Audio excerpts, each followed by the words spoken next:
Well, hey there, Aletheia Church. Hope that you are having a great time in gospel community this week. And just want to take a few minutes here to recap my sermon from this past Sunday in 1 Timothy chapter 4, which I had entitled Some Will Depart.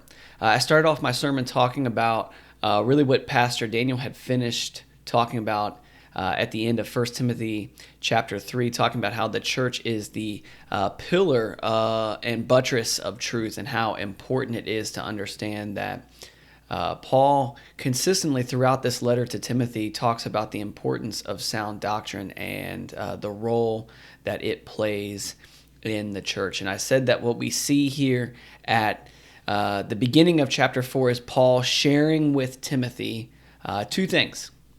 And those things are that we should not be taken by surprise when false teachers are in the church and then they then depart, because the Holy Spirit recognizes that that is something that will happen.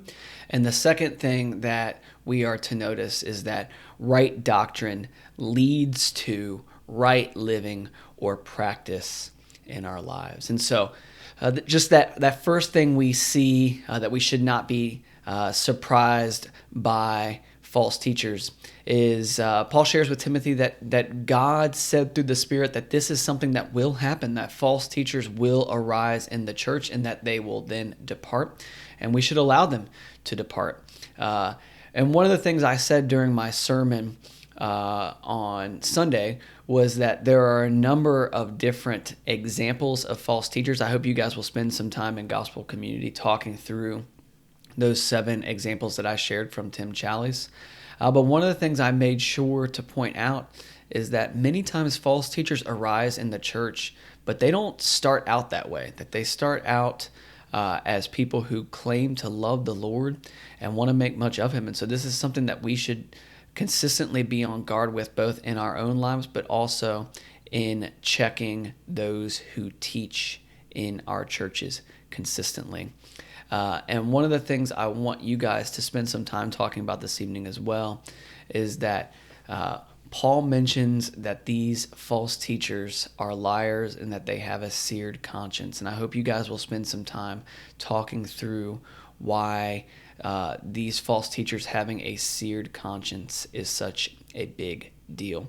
I also then moved into talking about how right doctrine leads to right living. And what I meant by that is that if we have a proper understanding of the gospel and what it has done in our lives, it will free us to live to the glory of God and enjoy His goodness. One of the things that Paul points out to Timothy is that these false teachers were leading people into asceticism. And what I said on Sunday was that asceticism was a form of self-punishment.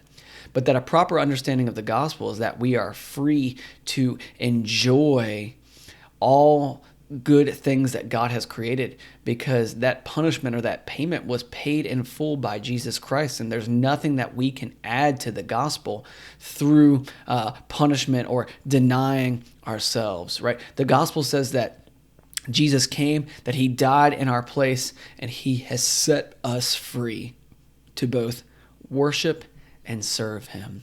And so that I hope you guys will enjoy discussing these things tonight in gospel community, and that you will enjoy, right, figuring out what it might mean to live rightly in light of the gospel.